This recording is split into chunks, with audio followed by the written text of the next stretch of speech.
Welcome to Show Your Light. Real women, real stories, real turning points. If you need hope, courage, or a reminder you're not alone, press play. If you're building something, a business, a life, a new chapter, these stories will meet you where you are. This podcast is a companion to the book, Show Your Light Collective. And because we're recording in the podcast studio, you can listen here or you can watch the filmed version on YouTube. I'm Susie Sprigg, founder of Show Your Light, and the creator and host of this collective. Supported by writing coach Louisa Herridge, published by LH Publishing. Right then, let's begin. Liz is a mortgage specialist and co-founder of Emerald Mortgage Services, helping clients navigate first homes, separation, and major life transitions with stability and confidence. In Stepping Out of My Shadows, Liz shares the moment she realised she was teaching bravery to her children while denying it to herself. As motherhood, a child's life-altering diagnosis, financial pressure, and self-doubt collide, she confronts the stories she's told herself about sacrifice and safety. This is a reminder that courage often starts small. One decision, one conversation, one step you don't feel ready for.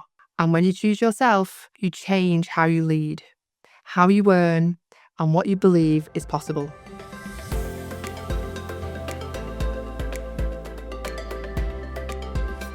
There was a moment recently when I paused, looked around and realised this is a life I once only dreamed of, especially at the end of 2024, when my 2 children and I were living in a caravan. The walls were thin, the nights were cramped. And yet, in that small, temporary home, I could feel the possibility of a future that was brighter than anything I had imagined. Listening to the positive voices around me, choosing courage over comfort, and finally saying yes to myself has completely transformed where I am today. At home, I am surrounded by love, laughter, and pride. I own a home which I fully renovated with the help of my builders in 2025. And my 2 children filled my world with happiness. Watching them chase their dreams, whether it's bike riding for Joel or horse riding for Florence, I am there every step of the way. For my daughter, who has Noonan syndrome, my greatest wish is that she grows up surrounded by positive, uplifting people who see her light and help it shine even brighter. There was a turning point in my journey, a moment that made me stop and truly reflect. I had said no to an opportunity that could have changed everything. Not because I lacked ability, but because fear and doubt had taken the lead. I told myself I wasn't good enough to do it, and that I wouldn't be able to pass the exams, and that I had no real confidence in my own abilities. Those quiet, relentless thoughts felt convincing, almost protective, as if staying where I was meant staying safe. Then someone gently asked me a simple question that cut through all the noise. What would your answer be if it was your son asking if he could do the same thing? I paused. In that instant, the truth was impossible to ignore. I would never tell him he wasn't capable. I would encourage him to believe in himself and to try even if he was afraid. And yet I had been denying myself that same belief. That single question shattered the story I had been telling myself for years and reminded me that courage isn't just something we teach our children, it's something we must live ourselves. Back in 2019, I was married with 2 children, working part-time as a mortgage administrator. When someone asked if I wanted to take my mortgage qualification, saying yes changed my life completely. Without that initial yes, I wouldn't be where I am today. I wouldn't have earned my qualification, I wouldn't own a company, and I wouldn't have discovered the extent of my capabilities. That single decision opened the door to extraordinary opportunities, both personally and professionally. Life now feels aligned, not perfect, but whose really is, but real, meaningful, and full of gratitude. Saying yes to myself allowed me to create a life where my work, family, and heart all move in the same direction.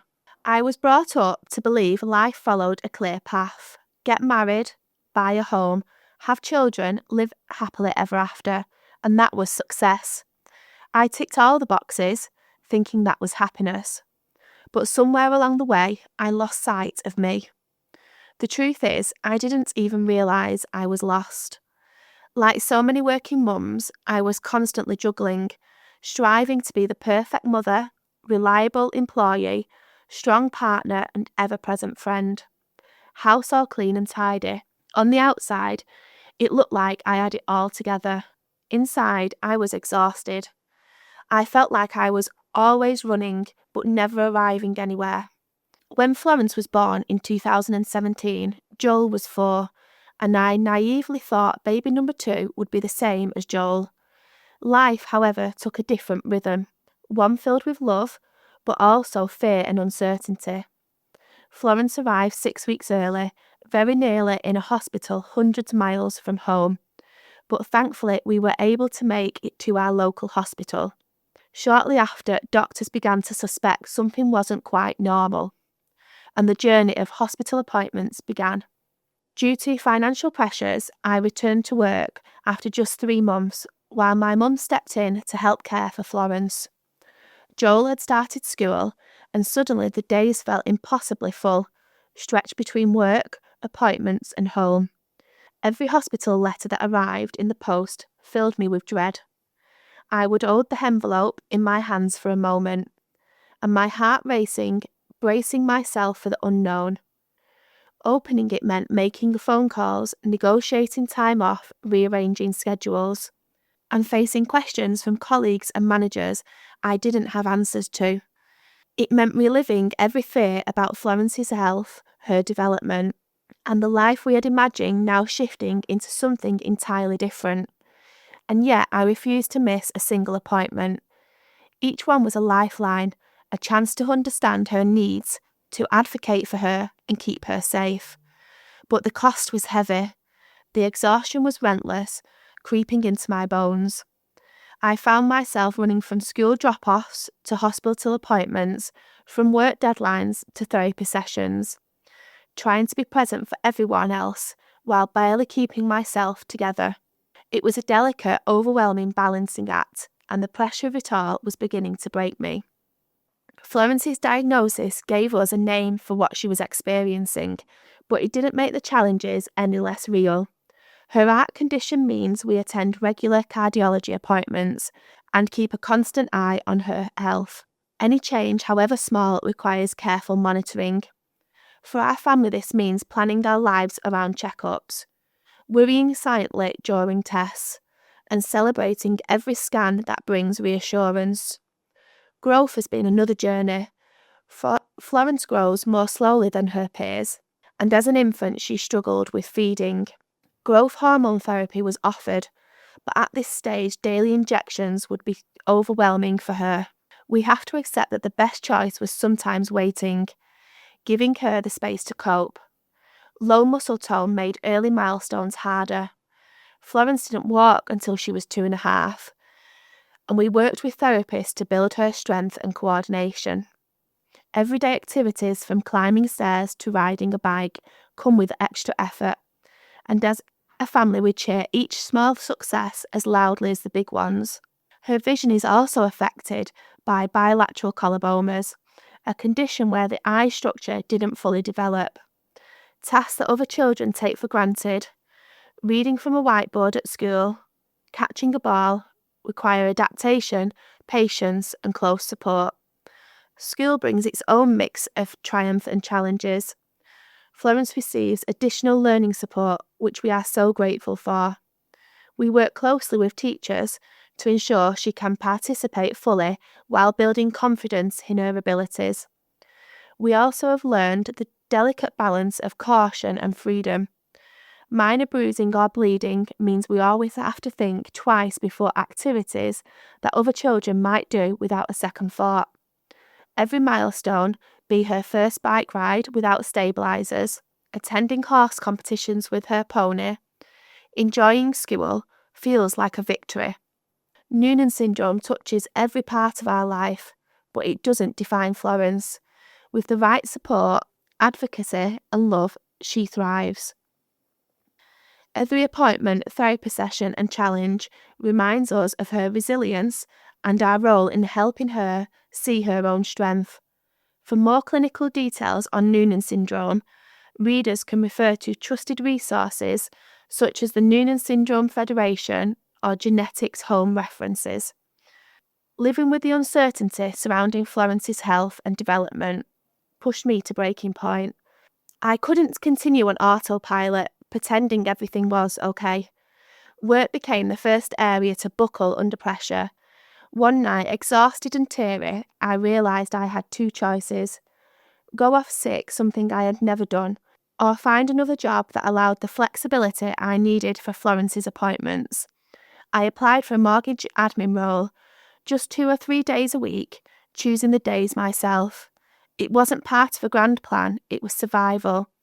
Yet this small change transformed my life. I could attend every appointment with Florence without guilt, and watch Joel thrive at school events. But with the freedom came new worries. I had cut my hours and income, which meant more financial stress. I would lie awake running mental calculations, trying to stretch every pound. I still felt lost, present for everyone else, but invisible to myself. Looking back, I see now I was trapped by the story I had been telling myself, that I couldn't do more, that putting myself last was what made me a good mother, and that stepping out of my comfort zone was unsafe.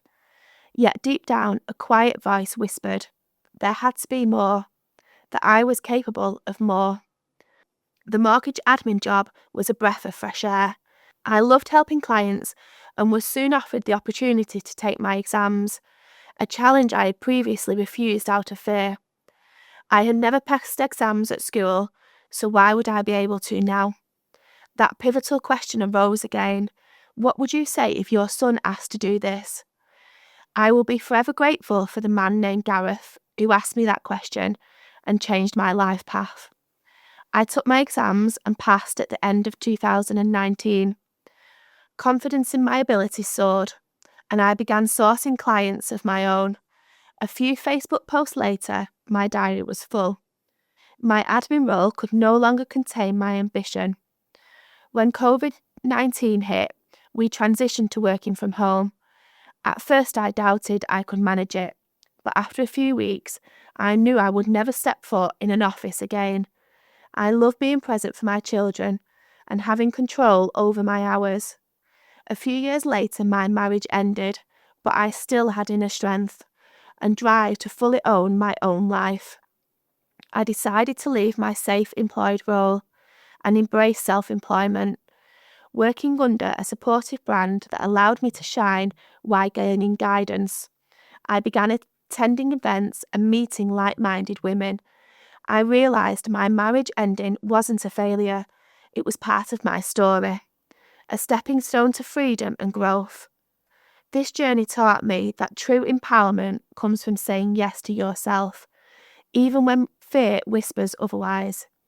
Courage isn't always a bolt of lightning. Sometimes it's small, intentional choices. Surrounding yourself with positive people amplifies your confidence. Past mistakes or setbacks don't define you. They build resilience and clarity. Today, life feels full, vibrant, and aligned. Self-employment gave me belief in myself and freedom to design a life that works for me and my children, and the ability to grow beyond my fears. I went through my divorce, sold our family home, and lived in a caravan for 10 months, while we undertook a full house renovation. Each challenge reinforced the truth I now live by. Resilience is built one choice at a time. During the renovation, I also co-founded Emerald Mortgage Services Limited with my friend Charlie O'Neill. Every day we help clients achieve their dream of home ownership. I specialise in first-time buyers and those navigating separation because I understand the fear and uncertainty, and empowerment in finding solutions that truly make a difference. I've learned to listen to the right people, block negativity, and treat setbacks not as failures but as stepping stones. I want Florence to know life will not always be easy, but anything is possible when you believe in yourself. I am grateful for the life I've built, a thriving business, a loving family, and the knowledge that I can create my own path. Looking back at the woman I once was, exhausted, overwhelmed, and unsure, it's incredible to see how far courage, saying yes to myself, and embracing uncertainty has brought me. My journey reflects women everywhere, those who have stepped out of fear, adversity, and imposter syndrome to create lives of resilience, growth, and achievement. Through separation, uncertainty, balancing motherhood and work, stepping into self-employment, and building my business, I've discovered that our light is always there, waiting for us to claim it. What once felt like setbacks were really opportunities to grow and build confidence, show up fully in our lives. To you, the reader, and especially my Florence, if you listen to your instincts, step out of your comfort zone, and say yes to yourself, you can achieve more than you ever imagined. You can overcome doubt, find confidence, create the life you desire, and fully shine your light. Your courage lives in your actions. Your light lives in your choices. Every step you take towards believing in yourself is a step towards a life of alignment, joy, and empowerment. Step into your light, claim it, own it, shine. The world is waiting for you.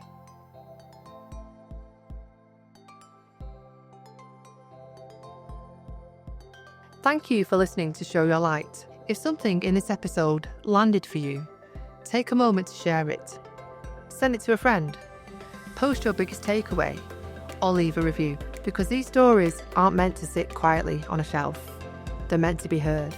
They're meant to be felt and shared. This podcast is a companion to the book, Show Your Light Collective, and you'll find the book link, the author links, and the filmed YouTube version in the show notes. And if you're a woman in business who knows it's time to be seen, to stop shrinking, and to start showing your light, please connect with me. I'll see you in the next episode.